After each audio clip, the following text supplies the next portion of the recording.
ایک ہندوستانی روپیہ 3.5 پاکستانی روپے کے برابر ہے، اور اگر ہم ہندوستانی روپے کا ایکسچینج ریٹ چیک کریں ڈالر کے ساتھ، وہ تقریباً 83 روپے بنتا ہے، اور جبکہ وہی روپیہ اگر پاکستان کا ہو تو وہ 278 روپے ایک ڈالر کے برابر ہے۔ آخر یہ کیا وجہ ہے کہ روپیہ اگر ہندوستان کا ہو تو وہ زیادہ تگڑا ہے، زیادہ سٹرونگ ہے، اگر وہ روپیہ پاکستان کا ہو تو وہ کمزور ہو جاتا ہے؟ ہندوستان کے ساتھ ہماری بڑی کامن ہسٹری رہی ہے، 1947 سے پہلے وہ ہمارے حصے میں تھے، ہم ان کے حصے میں تھے۔ پھر آخر ایسا کیا ہوا کہ ہندوستانی روپیہ تو مضبوط ہو گیا، پاکستانی روپیہ جو ہے وہ کمزور ہو گیا؟ وہ 3.5 گنا ان کا روپیہ ہمارے روپے سے زیادہ طاقتور کیوں ہے؟ وہ کون سے فیکٹر ہیں؟ یہ ہم آپ کو بتائیں گے اس ویڈیو میں۔ میں ہوں Haris Rana, welcome to the street thinker. آگے بڑھنے سے پہلے میری آپ سے گزارش ہے، چینل کو سبسکرائب کر لو، شیئر کر لو، لائک کر لو۔ Let's begin. تو اس میں جو سب سے پہلا اکنامک فیکٹر ہے وہ ہے بیلنس آف پیمنٹ کا۔ بیلنس آف پیمنٹ سے مراد یار یہ ہوتا ہے کہ کسی ملک میں ایکسپورٹ اور امپورٹ کے درمیان توازن کیا ہے۔ ایکسپورٹ سے مراد یہ ہوتا ہے کہ جب بھی کوئی کنٹری کوئی اپنی پروڈکٹس وغیرہ کسی دوسرے ملک کو سیل کرتا ہے اس کو ہم ایکسپورٹ کہتے ہیں، اور امپورٹ سے مراد یہ ہوتا ہے کہ کوئی ملک کسی دوسرے ملک سے کوئی چیز جب پرچیز کرتا ہے تو اسے ہم امپورٹ کہیں گے۔ آپ جانتے ہیں کہ انٹرنیشنل کرنسی ڈالر ہے، اور پوری دنیا کے اندر جو تجارت ہوتی ہے، جو ٹریڈ ہوتا ہے، وہ ڈالر ہی پر ہوتا ہے۔ تو اگر کسی بھی ملک کے اندر اس کی ایکسپورٹ اس کی امپورٹ سے زیادہ ہے تو اس کا مطلب اس کے اندر ٹریڈ سرپلس ہوگا، اس کے پاس ڈالر زیادہ ہوں گے، ڈالر زیادہ ہوگا تو ڈالر کی ویلیو کم ہوگی، ڈومیسٹک کرنسی کی ویلیو زیادہ مضبوط ہوگی۔ اور اگر ٹریڈ ڈیفیسٹ زیادہ ہے کہ کوئی ملک جو ہے ایکسپورٹ کم کرتا ہے، اس کی امپورٹ بہت زیادہ ہے، تو اس کے درمیان جو ہو جاتا ہے ٹریڈ ڈیفیسٹ، تو اس کے لیے زیادہ آؤٹ فلو ڈالر کا ہو جاتا ہے، ڈالر کم پڑ جاتے ہیں، جس کی وجہ سے ڈالر نایاب ہو جاتا ہے، ڈومیسٹک کرنسی جو ہے وہ کمزور ہو جاتی ہے ڈالر کے معاملے میں۔ اگر ہم بات کریں ٹریڈ سرپلس اور ٹریڈ ڈیفیسٹ کی، یعنی بیلنس آف پیمنٹ کی، تو ہندوستان کا جو ٹریڈ ڈیفیسٹ ہے پاکستان کے مقابلے میں کم ہے۔ 2023 کے آنکڑوں کے مطابق ہندوستان کا جو ٹریڈ ڈیفیسٹ تھا وہ تقریباً 17.5 بلین ڈالر ہے، جبکہ پاکستان کا 2023 کے مطابق 34 بلین ڈالر کے قریب ہے۔ تو ظاہر سی بات ہے، آپ دیکھ سکتے ہیں کہ پاکستان کے اندر ہمارا جو امپورٹ ہے وہ ایکسپورٹ سے بہت زیادہ ہے۔ فرض کریں ہم 100 روپے کی چیزیں ایکسپورٹ کرتے ہیں تو 240 کی چیزیں ہم امپورٹ کرتے ہیں، تو 150 گنا جو زیادہ ہمارا امپورٹ ہے۔ اس کی وجہ سے ہمارا ڈالر کا آؤٹ فلو زیادہ ہے، اس وجہ سے ڈالر زیادہ سٹرونگ ہے، پاکستان کے اندر ڈالر کے ریزروز کم ہیں، اس وجہ سے ڈومیسٹک کرنسی جو ہے پاکستان کی کمزور ہے انڈیا کے مقابلے۔ انڈیا کے پاس جو ہے ڈالر کے ریزروز بھی زیادہ ہے، اور ان کا جو ٹریڈ ڈیفیسٹ ہے پاکستان کے ریلیٹیولی کم ہے، تو اس لیے ان کی کرنسی، ان کا روپیہ ڈالر کے مقابلے میں زیادہ مضبوط ہے۔ اور دوسرا امپورٹنٹ فیکٹر اگر ہم اس کی بات کریں تو وہ ہے پولیٹیکل سٹیبلٹی۔ جی ہاں دوستو، پولیٹیکل سٹیبلٹی کا براہ راست کنیکشن ہوتا ہے، وہ کو ریلیٹ کرتی ہے F D I, foreign direct investment کے ساتھ۔ جس ملک کے اندر جتنی زیادہ پولیٹیکل سٹیبلٹی ہوں گی، حالات بہتر ہوں گے، مارکیٹ کے اندر سرٹینٹی ہوگی، اتنا ہی جو ملٹی نیشنل کمپنیز ہیں یا باہر کے جو انویسٹر ہیں وہ پریفر کریں گے اس ملک کے اندر انویسٹمنٹ کو۔ اور اگر ہم کمپیریزن کریں پولیٹیکل سٹیبلٹی کا پاکستان اور ہندوستان کا، تو ہندوستان کی پوزیشن پاکستان کے مقابلے میں بہت زیادہ بہتر ہے۔ یہ میں صرف بات نہیں کر رہا ہوں، ایک ورلڈ بینک کا جو ڈیٹا ہے وہ پروو بھی کرتا ہے۔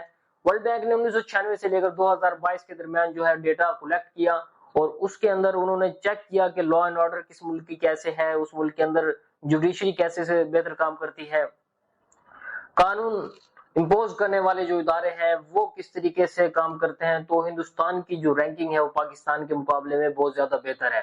یہ جو ڈیٹا تھا یہ -2.5 ویک سے لے کر +2.5 اسٹرونگ کے درمیان تھا، اور اس کے اندر جو گریڈنگ ہندوستان کو دی گئی تھی وہ +0.5 دی گئی ہے، وچ از اے ویری بیٹر پوزیشن، اور پاکستان کو -1.9 گریڈنگ دی گئی ہے، جو کہ بہت کمزور پولیٹیکل انسٹیبلٹی کو شو کرتا ہے۔ اس وجہ سے ہندوستان کے اندر جو پولیٹیکل اسٹیبلٹی ہے وہ زیادہ ہے، وہاں کی عدلیہ بہتر طریقے سے کام کرتی ہے، لا اینڈ آرڈر کی سچویشن کافی بہتر ہے، as of cost doing business جو ہے وہ کافی بہتر ہے پاکستان کے مقابلے میں۔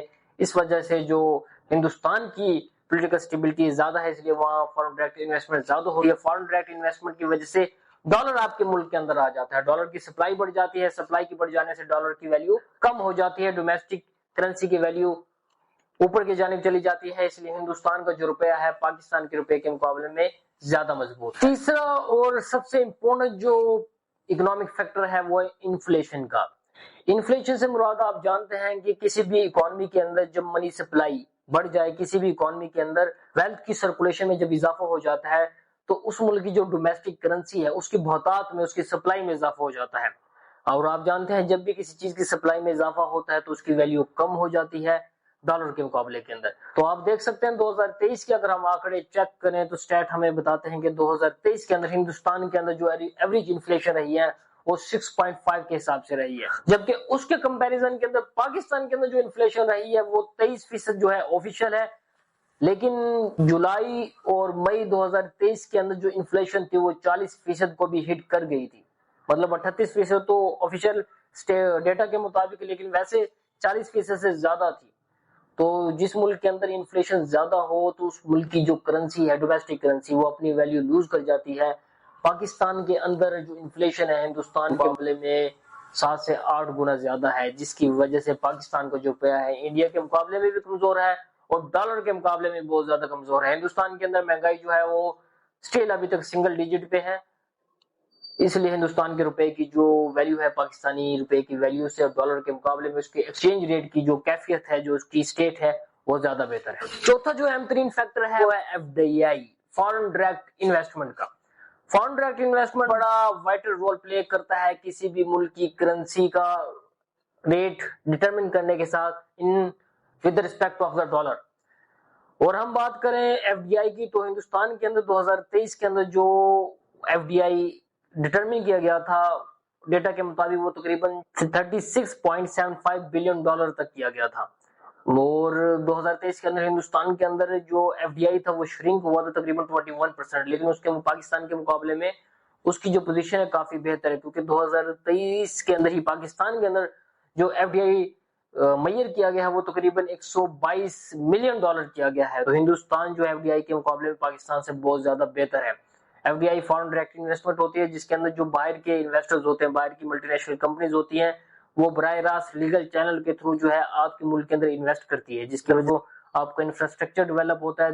دوسری وجہ اس کی یہ ہے کہ آپ کے ملک کے اندر ڈالر کی سپلائی بڑھ جاتی ہے۔ ڈالر کی سپلائی بڑھنے سے آپ جانتے ہیں سپلائی بڑھنے سے ریٹ کم ہوتا ہے، ڈومیسٹک کرنسی کی ویلیو زیادہ ہوتی ہے اور آپ کی جو کرنسی ہے وہ بیٹر ایکسچینج ریٹ کے اوپر ایکسچینج ہو جاتی ہے کسی بھی انٹرنیشنل کرنسی کے ساتھ۔ ہندوستان کے اندر FDI پاکستان کے مقابلے میں بہت زیادہ ہے، پاکستان کے اندر انڈیا کے مقابلے میں کم ہے، تو ہندوستان کا روپیہ پاکستان کے مقابلے سے زیادہ سٹرونگ ہے۔ 4 ہم نے فیکٹروں کو جو ہے ڈسکس کیا ہے، اس کے علاوہ ملٹیپل فیکٹر ہوتے ہیں جس کے اندر کسی بھی ملک کے اندر debt to GDP ratio check کیا جاتا ہے، اس کے اندر اس کی پروڈکٹیو فورسز کی ڈیولپمنٹ کو چیک کیا جاتا ہے، لیکن یہ ادر فیکٹر ہیں۔ تو 4 مین فیکٹر جو ہے ہم نے ایکسپلین کر دی ہیں۔